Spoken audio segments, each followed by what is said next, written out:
avons envie de comprendre ce que nous sommes en train de vivre. Sommes-nous très proches de la délivrance, de la Géoula? Que s'est-il passé? Et de comprendre d'une manière générale notre histoire, surtout quand on pense à la Shoah, qui a été cet holocauste de 6 millions de Juifs. Sachez que dans cette paracha de Vaishlach, en faisant les analyses qu'on va faire dans l'histoire qui est dans cette paracha, on va voir qu'en fait, toute notre histoire se trouve là. Et je voudrais avant tout vous dire ce que dit le Zohar par rapport à Yaakov Avinu. Lorsque Yaakov Avinu doit aller rencontrer son frère, combien il craint cette rencontre. Et là, le Zohar dit, mais comment? Yaakov a reçu tellement de bénédictions de son père. Comment peut-il avoir peur de la rencontre avec son frère? Et écoutez ce que nous dit le Zohar. Yaakov a reçu énormément de bénédictions, de lumière en puissance, de protection, et Yaakov ne veut pas les utiliser. Il ne veut pas. Pourquoi? Yaakov, lorsqu'il est parti, qu'il a eu son rêve, il sait très bien ce qui va se passer à la fin des temps. Il voit les problèmes, les dangers que vont subir sa descendance à la fin des temps, avant la venue du Mashiach.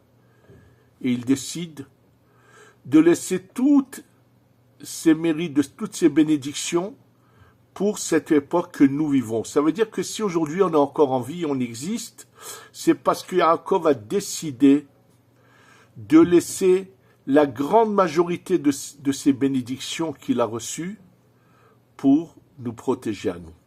Et on va tout de suite le voir comment c'est mentionné dans cette paracha.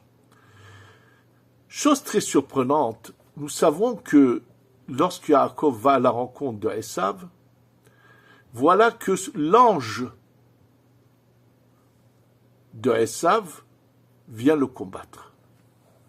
Et question toute simple.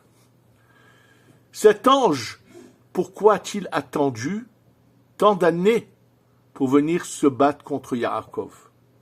Cet ange représente Esav. Esav a une haine monstrueuse contre son frère. Il met tous les moyens possibles à sa disposition parce qu'il a envie absolument d'anéantir son frère. Il va aller s'unir, prendre la fille de Ishmaël. Oui, ça veut dire que Édom et Ishmaël s'unissent pour essayer de nous faire du mal. Si son ange est capable de venir combattre Yaakov, mais il avait tellement d'années, Yaakov est resté 22 ans chez Lavan. Pourquoi attend-il juste maintenant pour venir se battre contre lui? Sachez que tout le temps que Yaakov ne revient pas en Eretz Israël et que Esav peut s'installer dans la terre d'Eretz Israël, l'ange de Esav est heureux, content. Il sait très bien que l'exil, c'est l'extinction du peuple d'Israël. Oui, l'assimilation. Et c'est pour ça qu'explique le Zohar que Yaakov sait pertinemment tout ce qui va se passer. Et lui va tout faire pour que même pendant ces périodes d'exil du peuple d'Israël, de protéger le maximum des âmes, qu'elles ne s'assimilent pas, qu'elles ne soient pas perdues. C'est ça son combat avec Lavan, c'est le combat de l'exil. Il fait de tout pour nous protéger, pour que le maximum ne soit pas perdu dans cet exil par cette assimilation. Et d'ailleurs, quand il va demander à Hachem, Atzilenina miyadahi miyad Esav, protège-moi de mon frère, protège-moi de Esav. Question qui est posée déjà dans le Zohar. Combien de frères à Yaakov? Qu'un seul frère. Que signifient ces mots? Atileni na miyadahi. Sauve-moi de la main de mon frère. Miyad Esav, de la main de Esav. Mais il aurait dû dire, sauve-moi de la main de Esav, ou tout simplement, bien si vous voulez prononcer son frère, sauve-moi de la main de mon frère Esav. Mais là, c'est marqué en deux temps. Atzilenina miyadachi. Protège-moi de la main de mon frère. Et ensuite, de la main de Esav. Et là, Rabbi Haïm de Brisk nous explique, Yaakov voit que le plus gros danger va être celui de l'assimilation. Que lorsque Esav vient comme un frère, c'est la pire des calamités. Il peut nous anéantir le peuple par l'assimilation. Il n'y a plus de peuple d'Israël, chas v'shalom. Et d'ailleurs, on le voit dans la Gemara, dans Masechet Gittin, lorsque Ankelos Aguer, Ankelos, c'est celui qui a fait la traduction des textes de la Torah en araméen, qui est devenu un très grand personnage, un grand Tana, mais il est converti. Et il est le neveu de Titus. Et là, il voit que la vérité, c'est le peuple d'Israël, c'est l'authenticité, il veut se convertir. Et il va quand même poser des questions. Il est capable de rentrer en lien avec Titus, avec Bilham. Il leur demande qu'est-ce que vous en pensez. Bien sûr, ils savent très bien que le peuple d'Israël, ils sont maintenant là-haut, ils savent la vérité. Mais ils cherchent à l'empêcher d'aller dans ce chemin-là. Ils cherchent à le décourager. Et quand il pose la question à celui qui a donné naissance au christianisme, qui était ce juif, ce renégat, qui est de père non juif et dont la mère avait trompé son mari avec un romain, il lui pose la question. Ce que je vous dis se trouve dans la Gemara, dans Masechet Gittin. Et qu'est-ce qu'il lui répond? Cherche leur bien. Et le Ben Ish Chai nous explique que lui, il est le plus dangereux. Si tu veux avoir le dessus, rapproche-les pour qu'ils s'assimilent et tu auras tout gagné. Et la Gemara dit, regarde la différence entre celui qui était juif, qui a quitté son judaïsme, et les autres qui n'ont jamais été, que combien il est plus dangereux. Donc c'est la demande de Yaakov, Atzileninami, protège-moi de Esav lorsqu'il vient comme un frère, et là c'est très dangereux, c'est une assimilation. Et après il lui dit, protège-moi quand il vient en tant que Esav. Et là qu'est-ce qu'on voit dans ce combat qu'il y a entre Yaakov et l'ange? On nous parle qu'il touche la cuisse, la jambe de Yaakov, mais il s'agit d'un combat, pas de deux personnes, d'un homme avec un ange. Que se passe-t-il? En fait, ce combat que Yaakov recherche, c'est pour combattre à la source, pour qu'on puisse réussir pendant la période de ces 6000 ans dans lesquels nous sommes. Et là, qu'est-ce qu'on voit dans ce combat? Qu'il le touche finalement. Qu'est-ce que ça veut dire qu'il le touche à la jambe? Que c'est à la fin de l'histoire du peuple d'Israël, il arrivera à faire quelque chose. Et je vais tout de suite expliquer ce que cela veut dire. Je vous ai posé la question, pourquoi n'est-il pas parti combattre Yaakov avant? Sachez que c'est à chaque fois que le peuple d'Israël doit revenir sur sa terre, il se passe cet événement, ce combat. Avant l'entrée du peuple d'Israël, avec Moshe Rabbeinu, il y a des combats de plusieurs peuplades qui vont en empêcher, mais le pire, c'est qu'on revoit ça, où c'est que de nouveau l'ange de Esav revient, après les 70 années d'exil de Babylonie, à l'époque de Mordechai et de Esther, l'histoire de Purim. Oui, l'ange revient et il s'imprègne à l'intérieur de Haman, qui veut totalement anéantir. Et la Kabbalah nous révèle qu'ils choisissent le moment du retour, parce que c'est un moment où il y a un danger. C'est un sujet kabbalistique qui explique quel est ce danger qu'il peut y avoir à chaque fois qu'il y a un retour vers la terre. C'est avant une naissance, il y a une sorte de mort, il y a un danger qui s'appelle la Nessira. Et donc, à l'époque déjà, avant le retour du peuple d'Israël à la fin des 70 ans d'exil, où ils doivent repartir en Eretz Israël, c'est ce qui se passe d'ailleurs, de nouveau, Esav vient sous la forme de Haman, mais n'a pas réussi, il y avait Mordechai. Et lorsque maintenant, c'est le retour, c'est avant le retour total du peuple d'Israël sur sa terre pour la délivrance totale, il est de nouveau venu sur Esav. Oui, chez Hitler.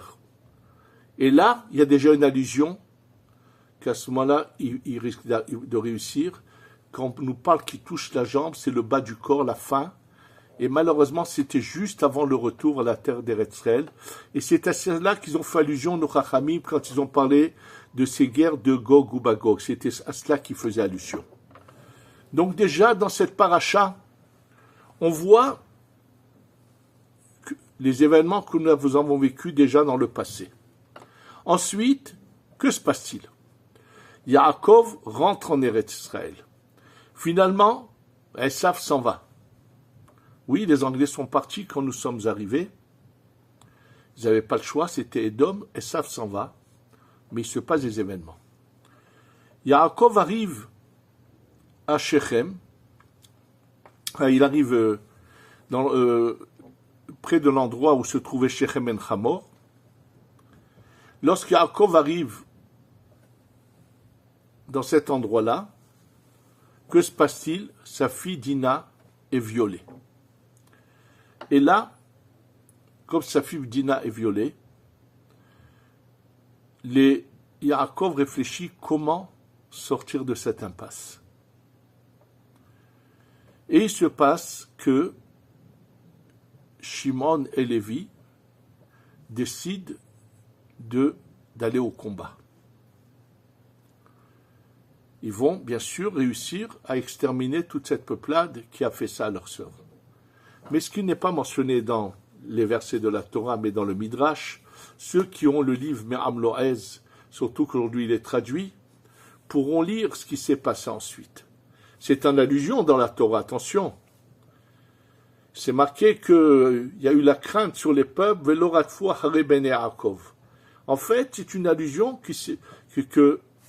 c'est dommage que c'est pas connu du grand public, mais à la suite de cette histoire, des quantités de peuplades qui se trouvent ici en Eretz Israël vont commencer à faire la guerre à Yaakov et ses enfants. Il va y avoir des combats terribles qui vont se passer. Jusqu'à qu'à la fin, Yaakov et ses enfants arrivent à en finir. Velo ratfu achare bene Yaakov. Et ils ont vu qu'ils n'arriveraient pas à avoir le dessus. Malheureusement, à quel moment il y a un problème, où les choses ne vont plus si bien. Le problème va commencer lorsqu'il va y avoir malheureusement, cette mésentente, on va l'appeler comme ça, entre les frères de Yosef et Yosef. Et là, je voudrais vous rappeler ce que dit le Khatam Sofer. Le Khatam Sofer est surpris. Yaakov a réussi à tout réparer. Comment se fait-il que finalement, ils vont repartir en exil? Ils vont aller en Égypte. Écoutez bien. Nous dit le Khatam Sofer, étant donné que les enfants de Yaakov ont grandi dans la maison de Lavan, l'influence néfaste sur leur éducation va faire qu'il va y avoir ces dissensions, c'est ce qui s'est passé finalement et qui les fait repartir en exil. Absolument. S'ils n'avaient pas vendu Yosef, les choses se seraient passées totalement différemment. Je voudrais rappeler au public, il faudrait que beaucoup lisent un peu ces livres de faits historiques qui ont été écrits par combien d'historiens. Lorsque le retour à Sion s'est réveillé un peu partout dans le monde, mais en Europe, il y a eu déjà en Europe des bagarres, il y avait deux blocs, oui, droite et gauche. Il y avait déjà cette idée de gauchistes qui voulaient retourner en Israël, mais en voulant prendre avec des pincettes les bâtards qui habitaient ici dans cette terre qui s'appelait la Palestine. Je répète, c'est pas sans raison que je dis bien des bâtards, c'est tout simplement, n'oublions pas une seule chose. Il n'y avait aucun peuple qui habitait réellement ici sur cette terre. Il y avait des peuplades qui venaient d'Afrique vers l'Asie ou de l'Asie vers l'Afrique et certains se sont installés. Et à l'époque des croisés, il faut savoir que lorsque les croisés sont venus, la période où ils étaient là, ils ont laissé leur carte de visite. Et c'est pour ça que ça a donné naissance à un mélange d'Occident et d'Orient. C'est pour ça que c'est le terme bâtard leur convient absolument.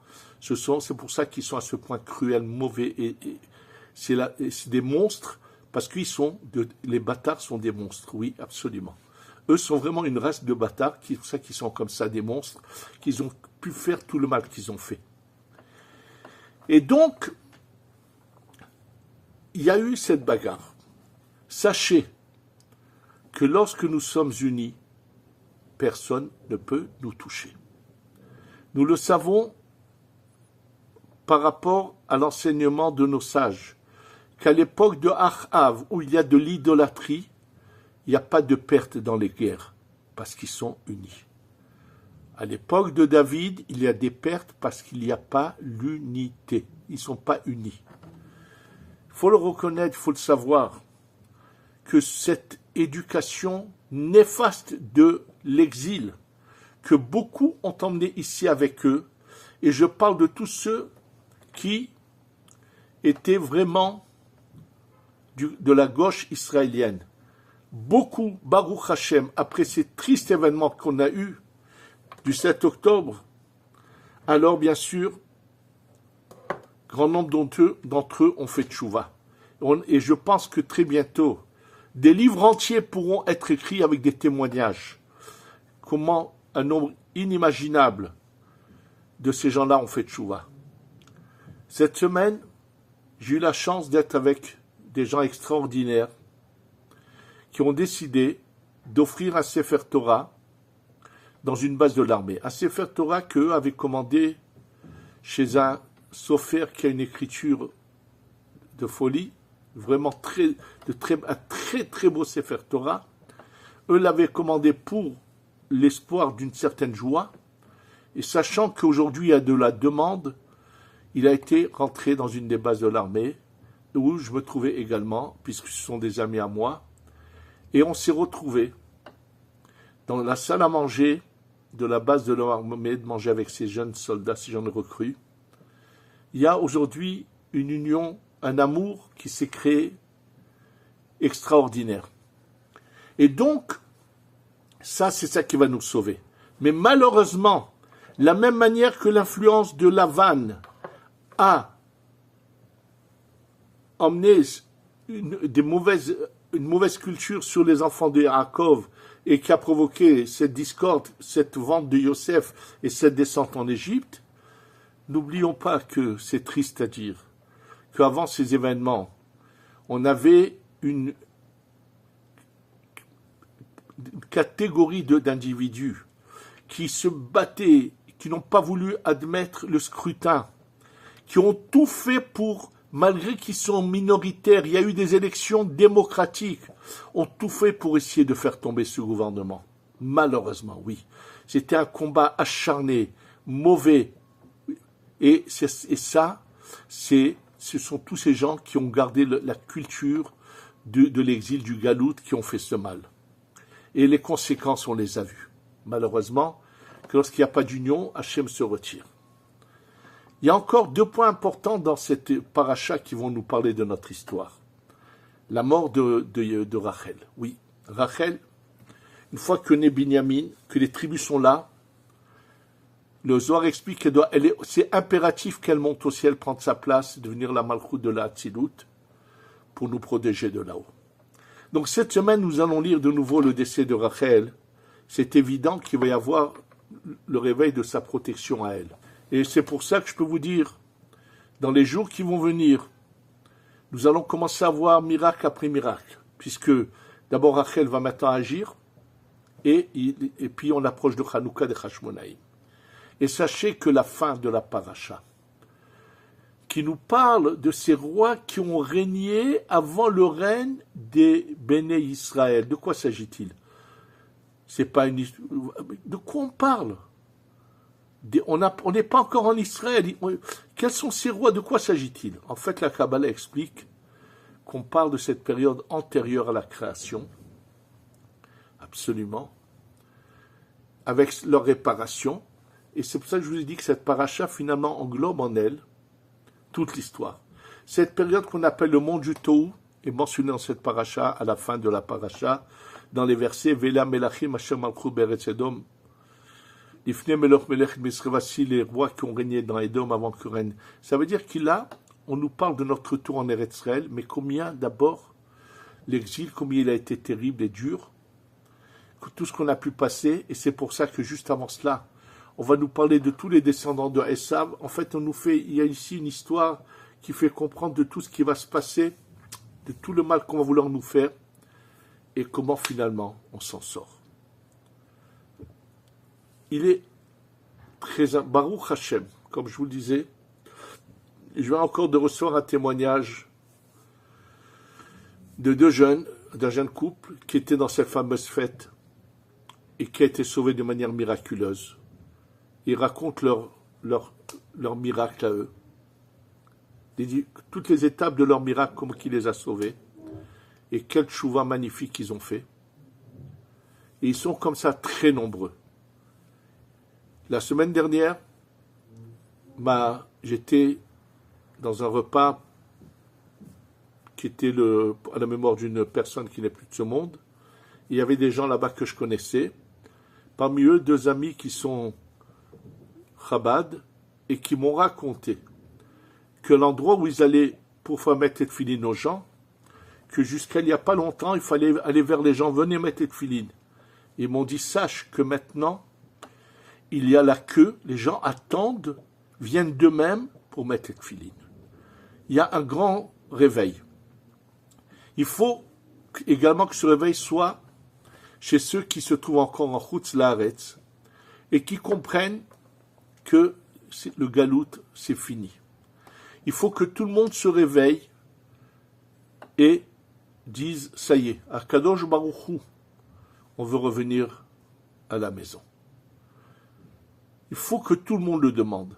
On est dans un moment très propice, où à tout instant, le Beth Amikdash peut descendre et le Machar peut venir. Il ne s'agit que de nous maintenant. Il faut qu'on tous, on s'unisse à se rapprocher d'Hachem, à demander la Géoula, et à parler autour de nous pour que tout le monde soit teshuva. Dire aux gens, essayez de faire Shabbat, les encourager, et Be'ezrat Hachem.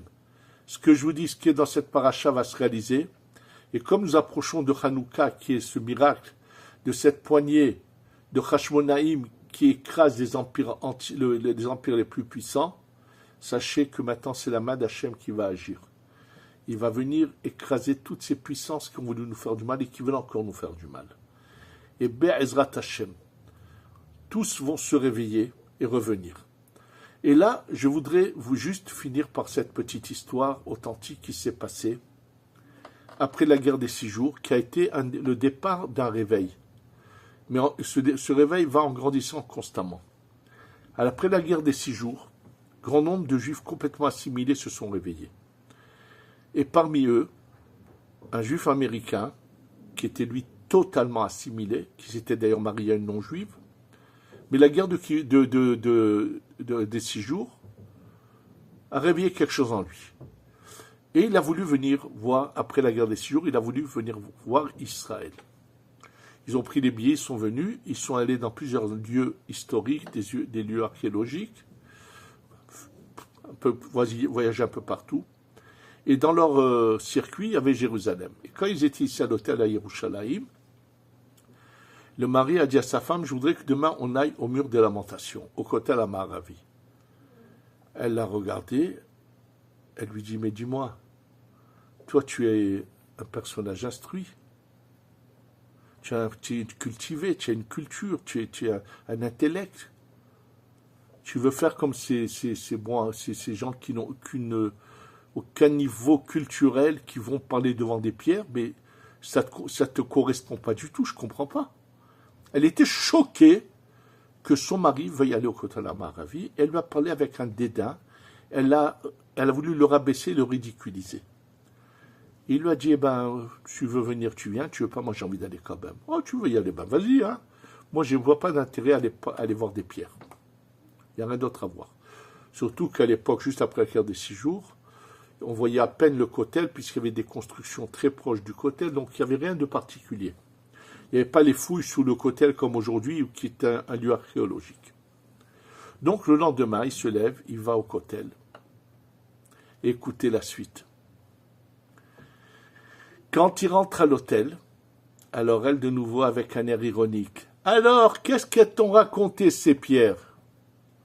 Il lui a dit, ces pierres, elles m'ont dit que je dois me séparer de toi et que je dois retourner à mes sources.